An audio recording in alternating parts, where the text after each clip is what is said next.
पूरे कमरे में एक अजीब सी शांति छाई हुई थी। वो इसलिए कि अवंतिका की सास ने एक शर्त रख दी थी, वह भी शादी से 10 दिन पहले। वो शर्त ये थी कि अवंतिका शादी के बाद नौकरी नहीं करेगी। अवंतिका अपने माँ बाप की इकलौती बेटी थी और उन्होंने उसे बहुत पढ़ाया लिखाया था। अवंतिका ने अपनी सगाई से पहले ही कहा था कि मुझे नौकरी करनी बहुत अच्छी लगती है और मैं शादी के बाद भी नौकरी करूंगी। पर आज यह सब सुनकर उसे लगा कि जैसे उसके पैरों के नीचे से किसी ने जमीन ही खींच ली हो। अवंतिका की मां रसीला जी ने कहा, परेशान होकर निर्मला जी, सगाई के बाद तय हुआ था कि अवंतिका आगे पढ़ सकती है और बाद में जॉब भी कर सकती है, तो अब आपको क्या प्रॉब्लम है? निर्मला जी ने कहा, प्रॉब्लम कोई नहीं है, पर अविनाश की अच्छी जॉब लग गई है और अब तो उसके पापा के पेंशन की भी जरूरत नहीं है, तो मुझे ऑफिस संभालने वाली नहीं, मुझे और मेरे परिवार को संभालने वाली बहू चाहिए। रसीला जी ने निर्मला जी को कहा, हमने इतना खर्चा करके अवंतिका को इसलिए पढ़ाया था कि बाद में वह अपने पैरों पर खड़ी हो सके और 2 पैसे कमाएगी तो वह आपके काम आएंगे ना, हम तो नहीं लेने वाले। निर्मला जी बड़ी अकड़ से कहा, अगर शादी के बाद माँ बाप अपनी बेटी की नौकरी के पैसे लेते तो अच्छा भी नहीं लगता ना, पर अगर आपको शादी करनी है तो हमारी यही शर्त है कि वह शादी के बाद नौकरी नहीं करेगी, बस यह फाइनल डिसीजन है हमारी ओर से। रसिक जी ने कहा, अवंतिका के पापा, देखो बहन जी, ये गलत है, शादी की सारी शॉपिंग हो चुकी है, सारा सामान आ गया है, कार्ड छप चुके हैं और सारे रिश्तेदारों को भी पता चल गया है, तो अब आप ऐसा कैसे कर सकती हो? दिलीप जी ने कहा, देखो रसिक जी, हम आप पर कोई प्रेशर नहीं कर रहे हैं, पर निर्मला चाहती है कि उसकी बहू उसके परिवार को और उसके बेटों को संभाले, तो उसमें कुछ गलत भी नहीं है। और अब आपके दामाद की अच्छी जॉब लग गई है, तो बहू को जॉब करने की क्या जरूरत है? अवंतिका ने अपने रूम से बाहर आकर कहा, यह सारी बात आप 6 महीने पहले भी बोल सकते थे, मैं नौकरी करूंगी, वह तो आप पहले से जानते थे, मगर यह सब आप एंड टाइम में बोल रहे हो। और अगर आपको यही शर्त रखनी है, मुझे यह शादी नहीं करनी है।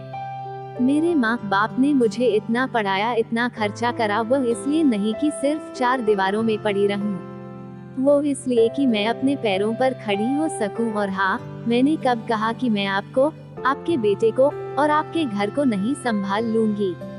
एक वर्किंग वुमन भी अच्छी तरह से अपना घर संभाल सकती हैं, मैं ऑफिस के साथ घर भी मैनेज कर लूंगी, अगर आप लोग चाहो तो। पर निर्मला जी को यह बात मंजूर नहीं थी। शादी के 10 दिन ही बाकी थे, पर उन्होंने यह शर्त रखकर अवंतिका के दिल को ठेस पहुंचाई थी। ऊपर से अविनाश एक शब्द भी नहीं बोल रहा।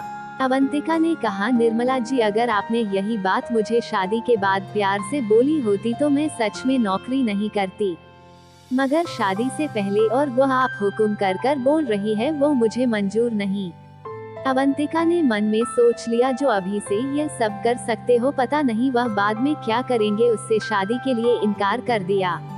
4 साल बाद निर्मला जी ने अविनाश की शादी एक गांव की अच्छी लड़की से करा दी थी, एक सुशील संस्कारी लड़की से, और निर्मला जी जैसा चाहती थी उनकी बहू ने वही किया। उसने शादी के बाद पूरे घर को, पूरे परिवार को संभाल लिया था। अविनाश भी खुश था और उसके माँ बाप भी।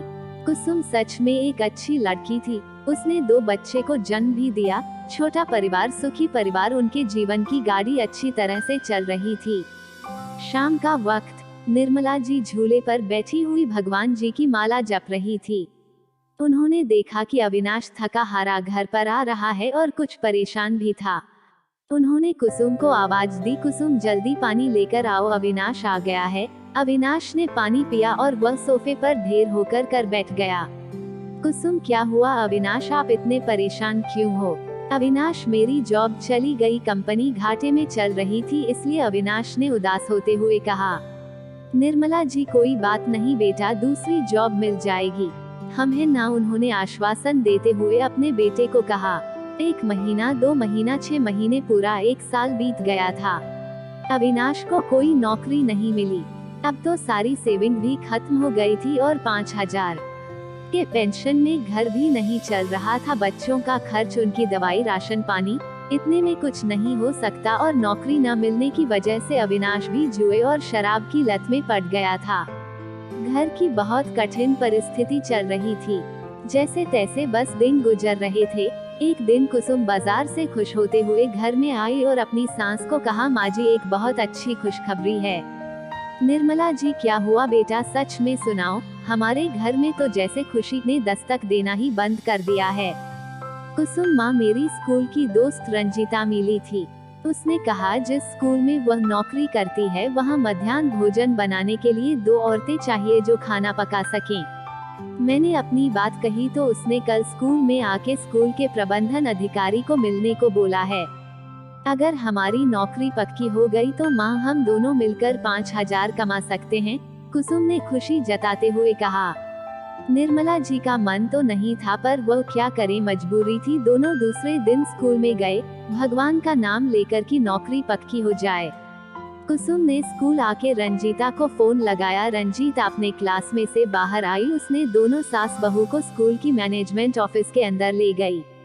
रंजीता ने उसकी दोस्त और सास का इंट्रोडक्शन करते हुए कहा कि मैम ये है मेरी दोस्त कुसुम और उसकी साथ निर्मला जी, कल मैंने आपको बात करी थी ना। वह जैसे ही निर्मला जी ने मैं बैठी उस औरत को देखा तो वह स्तब्ध रह गई। वो अवंतिका थी। ये वही अवंतिका थी जिसे एक दिन उन्होंने बस यही कहकर ठुकराया था कि अगर वह नौकरी करेगी तो वो इस घर की बहू नहीं बन सकती। और आज वही अवंतिका के सामने निर्मला जी नौकरी की उम्मीद लेकर आई थी।